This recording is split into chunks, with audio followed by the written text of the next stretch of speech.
भगवान श्री कृष्ण की कुछ बातें हैं वो सुनिए। कहते हैं प्राणेम्य प्रियसी राधा स्ततो रसी दिवानिश। हमें सबको पता है कि राधा मुझे प्राणों से प्रिय है। क्या भगवान कहते हैं, कृष्ण कहते हैं भक्तों के लिए मैं राधा को भी छोड़ दूंगा और भक्त के पास आ जाऊंगा। क्या बड़ी बात ब्रह्म वैवर्त पुराण में भगवान ने कहा, मैं राधा से दूर जा सकता हूं लेकिन अपने भक्तों से मैं दूर नहीं जा सकता। मैं गोलोक से दूर जा सकता हूं लेकिन मैं अपने भक्तों से कभी भी दूर नहीं जा सकता। यह भगवान के शब्द हैं। तो भक्त दत्तम चे द्रव्यम भक्त्याश्नामी सुरेश्वर अभक्त दत्तम तान्नासी ध्रुवी भुक्ते कलिश्वयम। जो भक्त है वो पत्ता भी मुझे चढ़ा देता है, मैं हर्षपूर्वक उसे स्वीकार कर लेता हूँ। और जो मेरा भक्त नहीं है वो 56 प्रकार के भोग भी रखे, खाना तो बहुत, मैं उसे देखता भी नहीं। ये कृष्ण के बड़े मजबूत शब्द। वो कहते हैं कि जो मेरा भक्त है पत्ता रख देता है, मेरे लिए वो 56 भोग से कम नहीं होता, मैं उसे सहर्ष स्वीकार करता हूँ। और जो मेरा भक्त नहीं है, मेरा पुजारी नहीं है, वो 56 तरह के भोग भी मेरे लिए रख दे, खाना तो बहुत है, मैं उसे देखता भी नहीं। तो भगवान श्री कृष्ण ग्रंथ में ऐसा बोले हैं। इसलिए सात्विक भाव से भगवान के पुजारी बनिए। ऐसा कोई घर न रहे जिस घर में भगवान गोविंद की पूजा ना हो, भगवान श्री कृष्ण न पूजे। कृष्ण की पूजा से घर में बहुत आनंद होता है। घर घर तुलसी ठाकुर सेवा, खाए वो दूध दही को, आलीरी मोह लागा वृंदावन ने। जिसके घर में गैया का दूध है, दुनिया के किसी भी कोने में रहता है, वो ब्रजवासी है, वृंदावन का ही आनंद ले रहा है। जिसके घर में तुलसी है वो दुनिया के किसी कोने में भी रह रहा है, उसे वृंदावन का पुण्य प्राप्त हो रहा है। और जिसके घर में लड्डू गोपाल पूज रहे हैं वो दुनिया के किसी कोने में रहे, उसे श्री वृंदावन रहने का सौभाग्य प्राप्त। घर घर तुलसी ठाकुर पूजा।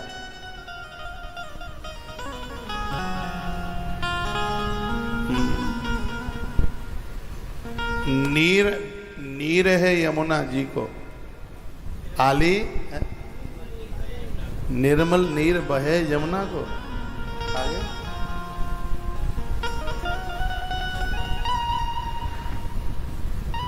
यमुना जी का जल, यमुना यमदूतन तारते। कल हम उधर नासिक में माँ गोदावरी की महिमा का गायन कर रहे थे, बड़ा आनंद हुआ।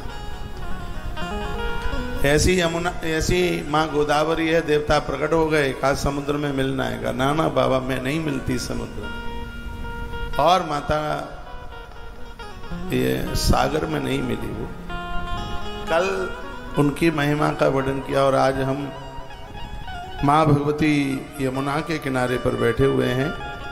यासाम पृथ्वी देवा यात भूय शमालया ईयम चैवांश रूपेण शीघ्रम गच्छत भूतलम। तो भक्तों के हृदय में भावना बढ़ती है तो भगवान अपना धाम, अपना तीर्थ छोड़ करके और इस धरा पर आकर के प्रकट हो जाता है। इसलिए परमात्मा श्री कृष्ण का नित्य नाम, नित्य उनका स्मरण, तो वो बड़े अद्भुत हैं भगवान श्री कृष्ण। और हम यहाँ से पवित्र व्यासपीठ से 3-4 दिन उन्हीं की चर्चा करेंगे। जीवान भक्त भगवत गुणनाम देयम चेतस्म स्मृति तक चरणार बिंदम कृष्णाय नो नमति अक्षर एकदापि। जो भगवान कृष्ण को झुके नहीं, उन्हें वंदन नहीं किया, उन्हें प्रणाम नहीं किया, दुनिया के किसी भी छोर में उन्हें कोई बचा नहीं सकता। कृष्ण के प्रेमी बनिए, उनके अनुयायी बनिए, उनके स्नेही बनिए। और ये जरूर सोचिए कि विष देने वाली पूतना को भगवान श्री कृष्ण मुक्ति देते हैं, तो हम और आप जैसे लोगों को तो परमात्मा अपने आप को ही उठा के दे देता है। कृष्ण जन्माष्टमी से कोई एक नया व्रत लें, तुलसी धारण करें, गोपी चंदन धारण करें। कृष्ण जन्माष्टमी से कोई न कोई व्रत, आज मैंने बोला है करोड़ एकादशी से भी बढ़कर पुण्य प्राप्त हो जाता है जो कृष्ण जन्माष्टमी का व्रत करता है, उपवास करता है।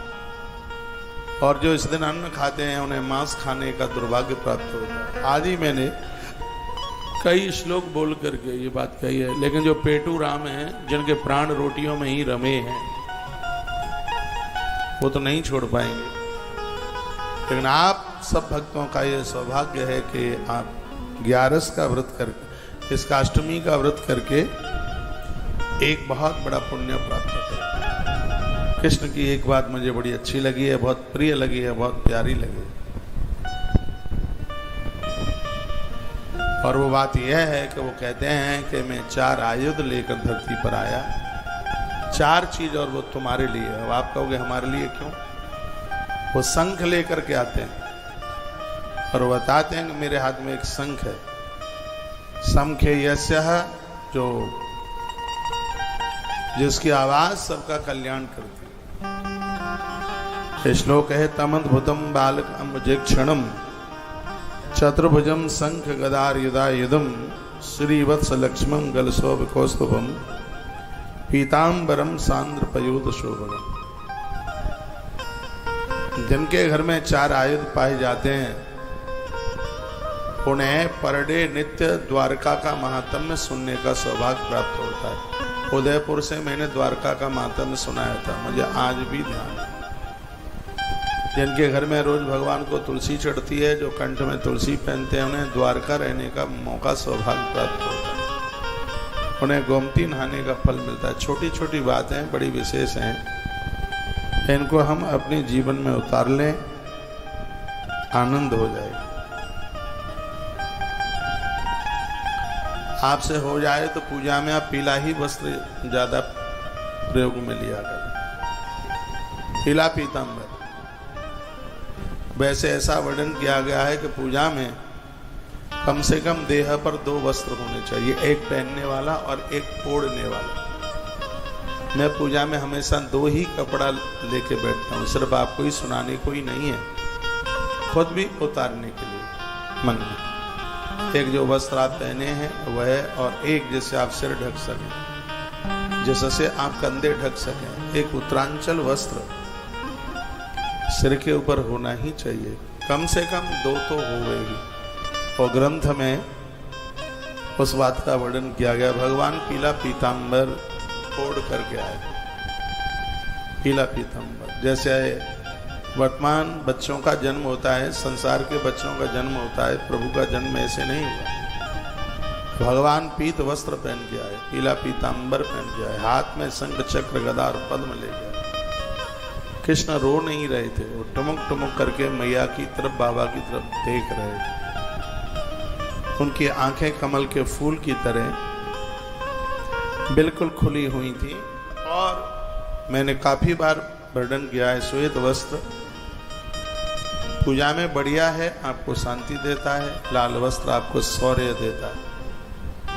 जिनके हृदय में घबराहट होती है, छोटी छोटी बातों पर डर जाते हैं, घबरा जाते हैं, अब क्या होगा, हाथ पांव फूल गया, अब क्या होगा, तो लाल वस्त्र, हम लोग बड़े मजबूत हैं क्योंकि लाल वस्त्र पहन के पूजा में बैठते हैं। पीला वस्त्र आपको ज्ञान दे देगा, आपको विद्वान बना देगा, भजन में मन लगेगा। पीत वस्त्र इतना प्रभावशाली है, इसलिए हम लोगों को गुरुकुल में ज्यादा पीले ही कपड़े पहनाए जाए, आश्रमों में ज्यादा पीले कपड़े। पीत वस्त्र से भजन में मन लगता है, जपने में मन लगता है, जमाई नहीं आती, उवासियां नहीं आती। यह पीले वस्त्र का अपने आप में बड़ा प्रभाव। पूजा में जो भी आप सामग्री लेके बैठते हैं, ऐसी कोई चीज नहीं है जिसका महत्व ना हो। चाहे तुलसी मंजरी है, तुलसी पत्र है, फूल है, पानी है, मेवा मिष्ठान है, जलता हुआ दिया है, ये जितनी भी चीजें हैं ये सब काम की हैं, ये व्यर्थ में नहीं है, कुछ भी इसमें व्यर्थ नहीं। जल आप लिए हैं वो भी काम का, चावल आप लिए हैं, वंश वृद्धि करता है, वह भी आपके काम का है। पीताम्बरम सांद्रवयोध शोभगम, पीताम्बरम ऐसा पीला पीताम्बर जो भगवान की सौंदर्यता, भगवान की शोभा बढ़ा रहा है। कृष्णाय वासुदेवाय हरे परमात्मा ने, वो कृष्ण कितने अद्भुत होंगे, कितने दिव्य होंगे, कितने महान होंगे। माताजी ने भगवान श्री कृष्ण की कई श्लोकों में स्तुति करी। कृष्णाय वासुदेवाय हरे परमात्मा ने, प्रणतक क्लेश नाशाय गोविंदाय नमो नमः, ये कह करके माँ की आंख में आंसू आ गए। पर वह कहती है, मैं बड़ी बड़भागिनी हूँ कि ईश्वर आज मेरा भतीजा बन के आ गया है, लेकिन तुम मेरे लिए भतीजे नहीं हो, तुम मेरे लिए भगवान हो। अग्नि जैसे जला देती है, उसी प्रकार से आपका नाम भी पापों को जला करके खाक कर देता है। मैंने पूर्व में भी बोला है, जग में सुंदर हैं दो नाम, चाहे कृष्ण का हो या राम। जो आप लोग कृष्ण कृष्ण जपते हैं, नहीं जपते हैं तो आदत डालिए। मैं आप लोगों को फोन पर बात करता हूँ, जय श्री कृष्णा बोलता हूँ, हरे कृष्णा बोलता हूँ, या जय श्री राधे बोलता हूँ, या हरि ओम बोलता हूँ। भागवत कहती है कि भगवान के नाम में बड़ा प्रभाव है। दो ही अक्षर का नाम है, और आज मैं यही चर्चा करूंगा भगवान नाम की महिमा के ऊपर।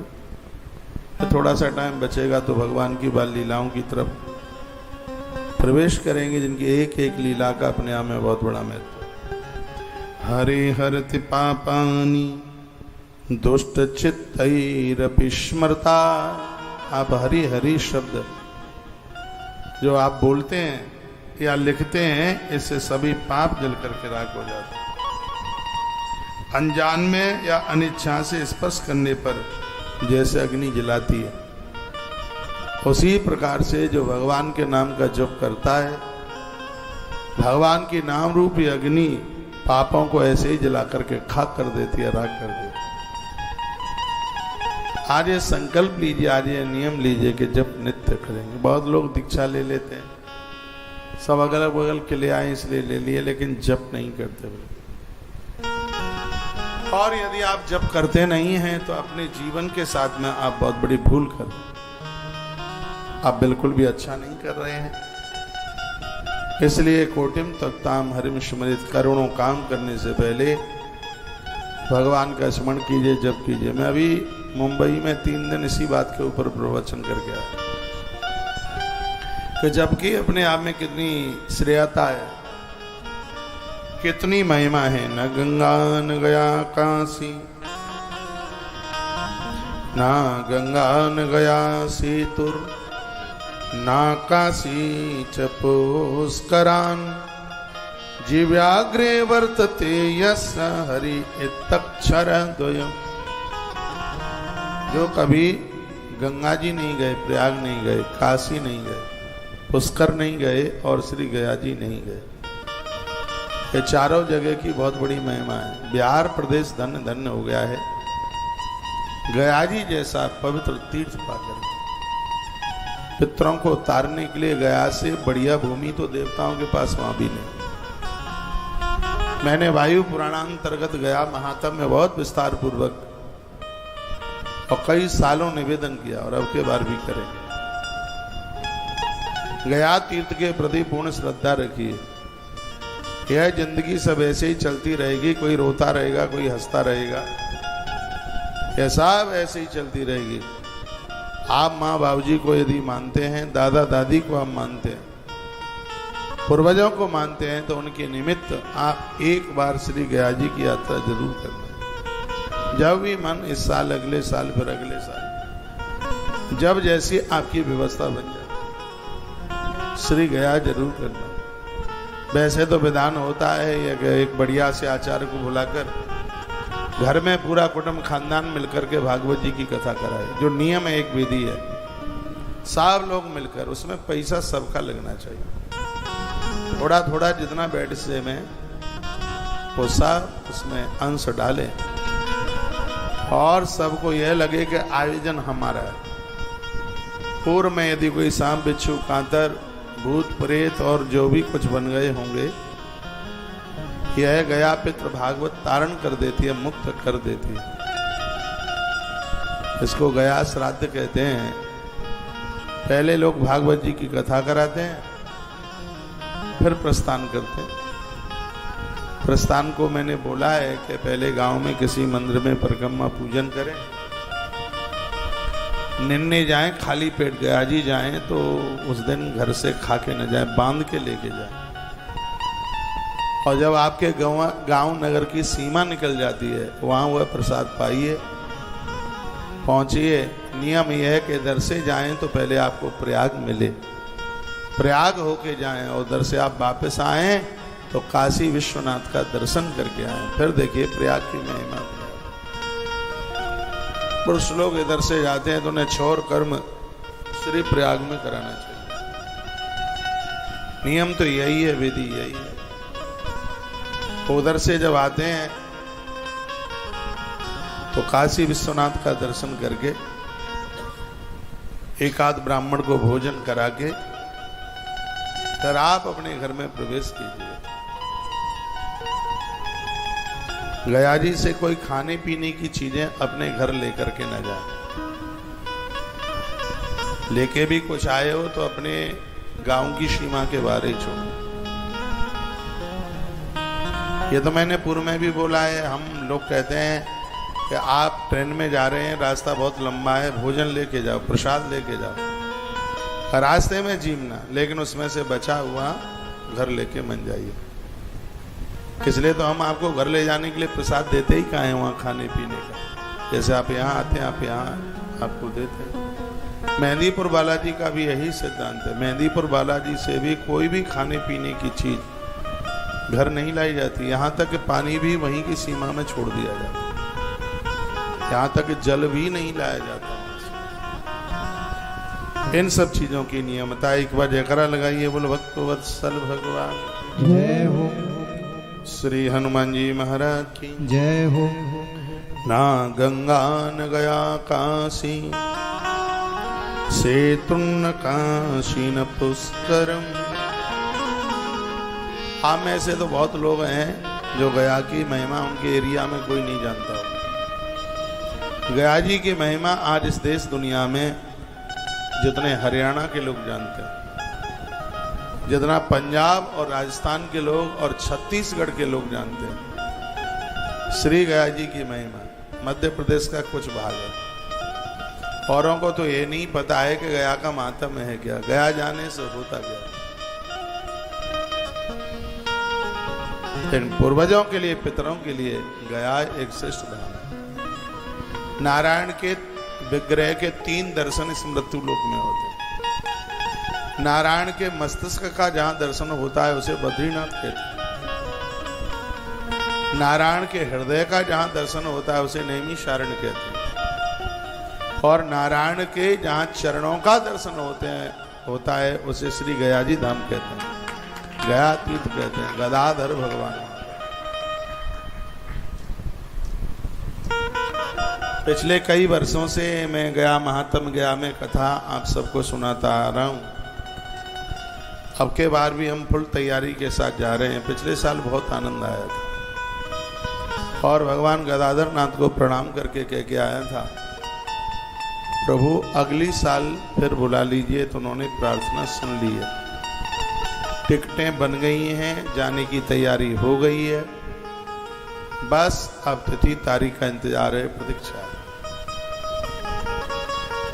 अद्भुत है जगह। हम जैसे लोगों ने व्यासपीठ से बोल बोल करके तीर्थों की गरिमा को बड़ा सुरक्षित रखने का काम किया, बहुत ज्यादा। मुझे कोई सज्जन उज्जैन में बोल रहे थे, कहते महाराज जी आप कई साल से उज्जैन जा रहे हैं, महाकाल की धरती से आप महाकाल के लिए बोलते हैं, इससे दर्शक लोगों के ऊपर बड़ा असर पड़ा है। जो उज्जैन नहीं आना चाहता था वह भी आपकी आवाज सुन करके दौड़ता दौड़ता उज्जैन पहुंच रहा है, जैसे मैं अपनी पत्नी और 2 बच्चों के साथ पहुंचा। मेरी बात बिना प्रमाण के तो कोई बात होती नहीं। अभी मैंने उज्जैन से बोला है मृत्यु लोके महाकाल सर्वलिंगा दर्शन। मृत्यु लोक में महाकाल शिवलिंग का दर्शन करने से मृत्यु लोक के जितने भी ज्योतिर्लिंग हैं, जितने भी शिवलिंग हैं, सबका दर्शन करने का फल प्राप्त हो जाता है। ये सबकी जानकारी में होनी चाहिए। ये बड़े भाग्य से होता है, वो ना बुलाए तो नहीं मिलता। बहुत लोगों ने इस आश्रम से ही तैयारी करी थी जाने की, टिकट बन गई, टिकट छूट गई, नहीं जा पाए, तो उसकी इच्छा है, वो किसको बुलाए। बहुत लोग यही कह करके सोच लेते हैं कि पिछले साल तो गए थे, उससे पहले भी गए थे, उससे पहले भी गए थे। ये तो देवता जब बुलाता है तभी संभव। आप में से बहुत लोग बैठे हैं जिन्हें 15 दिन पहले नहीं पता था कि जन्माष्टमी पर हम वृंदावन में होंगे, लेकिन आज वह जन्माष्टमी पर वृंदावन में है।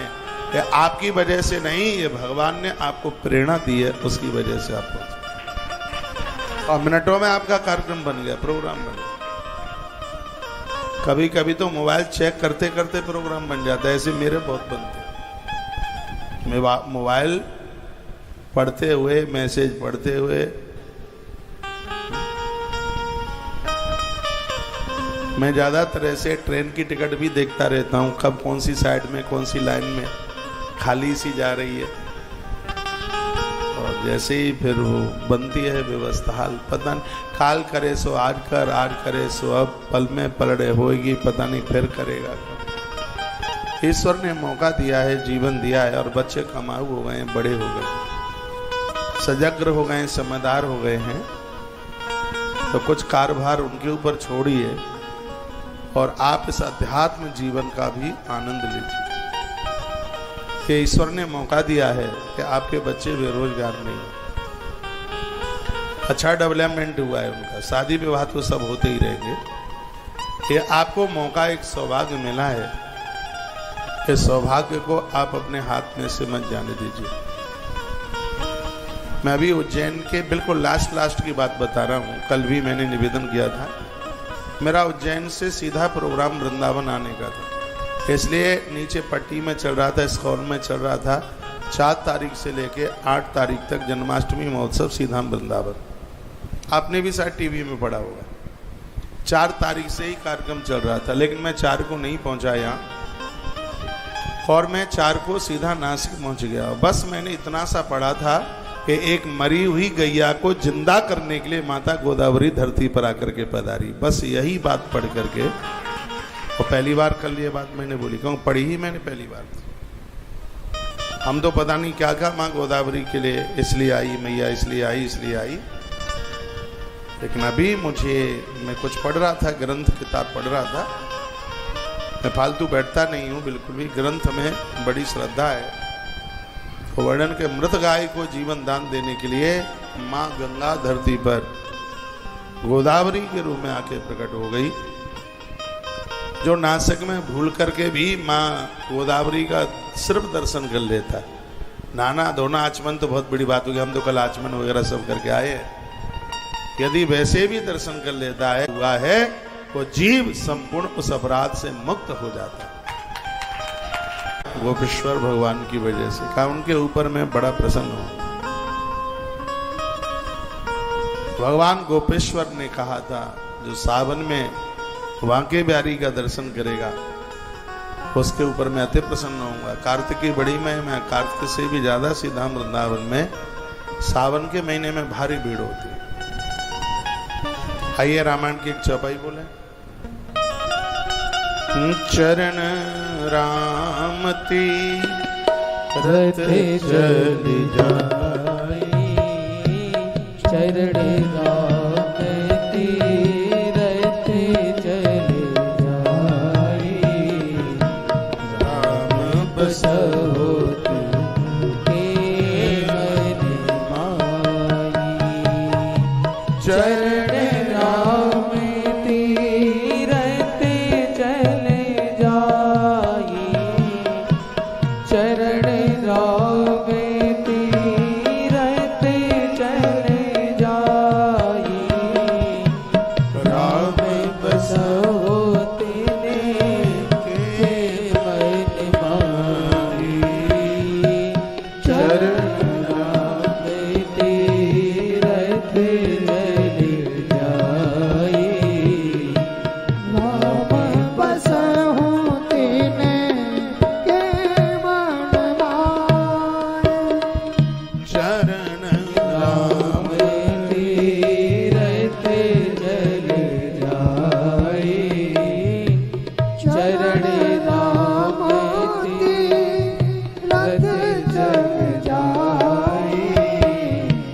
राम में बसहु तिने के मन माही। चरण राम रहते चले जाई। चरण राम रहते चले जाई। राम बसहु तिने के मन माही।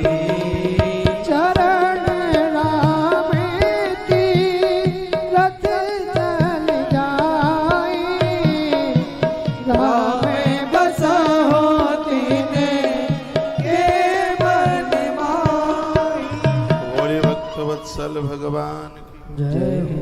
तीर्थों में जाइए, भक्ति ज्ञान वैराग्य मिलेगा। तीर्थ में जाएं तो जपने वाली माला, पंचपाद, आसन ये जरूर लेके जाइए, क्योंकि तीर्थ में किया गया जप सिद्धि दे देता है।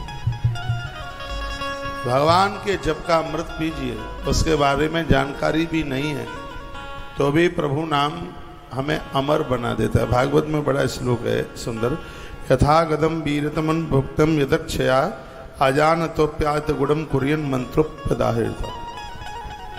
यानी जैसे कोई परम शक्तिशाली व्यक्ति अमृत को गुड़ न जानकर उसका पान कर लेता है, अमृत उसको हर प्रकार से फायदा पहुंचाता है, उसी प्रकार से आप अनजान में भी भगवान के नाम का जप करते हैं तो परमात्मा के नाम की गुणवत्ता है। परमात्मा का नाम हर प्रकार से आपको शांति देता है, संतोष देता है, आनंद देता है। भगवान से भी भगवान का नाम बड़ा है, राम से बड़ा राम का नाम। राम जी ने तो गिने चुने लोगों को उद्धार किया, लेकिन उनके नाम ने बहुतों का उद्धार किया। आप यदि नित्य जप नहीं करते हैं, भगवान का नाम नहीं लेते, तो अपने जिंदगी के साथ आप बहुत बड़ा धोखा कर रहे हैं। आप अपने जीवन के साथ बहुत बड़ा अपराध कर रहे हैं। इसलिए नित्य भगवान का नाम लीजिए, भगवान का स्मरण, भगवान को प्रणाम कीजिए। एक माला रोज आप करते हैं तो आपको एक वेद पढ़ने का फल मिल जाता है। 2 माला आप रोज पढ़ते हैं, जपते हैं, तो आपको 2 वेद पढ़ने का पुण्य प्राप्त होता है। और कम से कम 5-4 माला आप रोज जप लेते हैं तो नित्य आपको 4 वेदों का स्वाध्याय करने का पुण्य फल प्राप्त होता है। उसके लिए मैं श्लोक लिख देता हूँ, बोले देता हूँ। लिखा है, ऋग्वेदो यजुर्वेद साम वेदो यथर्वण, 4 वेद। अधीतास्तेन युनोक्तम हरि एतक्षरद। भगवान के 2 नाम में ये 4 वेद अधीन हैं। जो भगवान के 2 नामों वाले इस मंत्र को नित्य स्मरण करते हैं, उनको चतुष्ट है, उन्हें 4 वेदों का स्वाध्याय करने का फल तत्काल प्राप्त हो जाता है। तो इतना सस्ता भगवान का नाम, नित्य परमात्मा के नाम का उच्चारण कीजिए। भगवान के बिना कल्याण नहीं है। दुनिया की कितनी भी वसुधा संपत्ति, जमीन जायदाद चल करके आ जावे, लेकिन जब तक भगवान का नाम न लिया जावे, परमात्मा का नाम न लिया जावे, तब तक इस जीव का कल्याण नहीं हो सकता। इसलिए रोज भगवान का नाम लीजिए। प्रातः जब जागो तो भगवान की ही शरण लो, उसकी शरण में ही आनंद है। औरों की शरण में गए तो कुछ भी नहीं मिलेगा, धक्का जरूर मिल जाएगा। ईश्वर की शरण में, परमात्मा की शरण में, क्या दुनिया की शरण में जाना है। ईश्वर की शरण में ही सहारा लीजिए, आनंद हो जाएगा। मैं हूँ शरण में तेरी, संसार के रचैया। मैं हूँ शरण में तेरी, संसार के रचैया। किस्ती मेरी लगा दो, किस्ती मेरी लगा दो, उस पार कन्हैया। मैं हूँ शरण में तेरी,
मैं समझूंगा श्याम री जय, मैं समझूंगा श्याम री जय।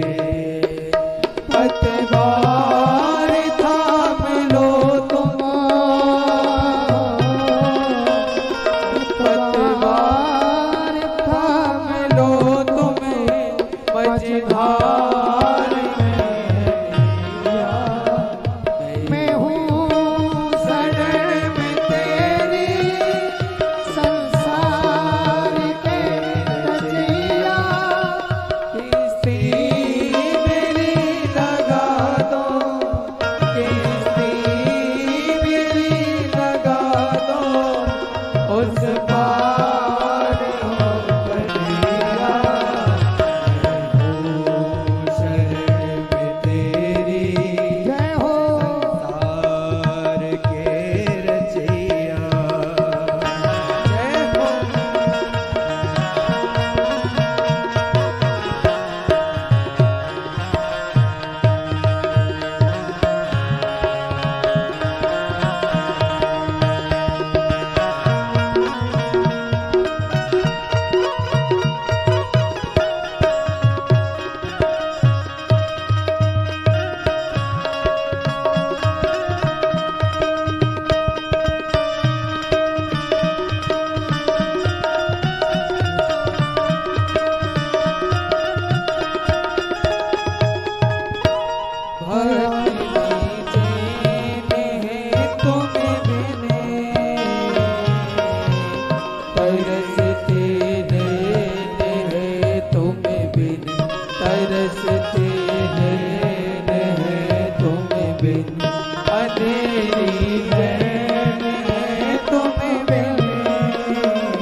दो, किस्ती मेरी लगा दो, उस पार हो कन्हैया। मैं हूँ शरण में तेरी संसार के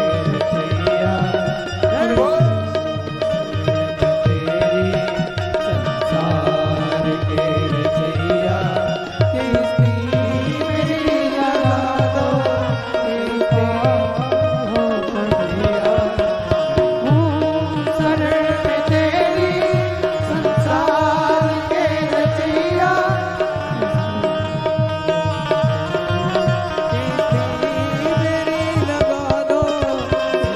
पार हो कन्हैया।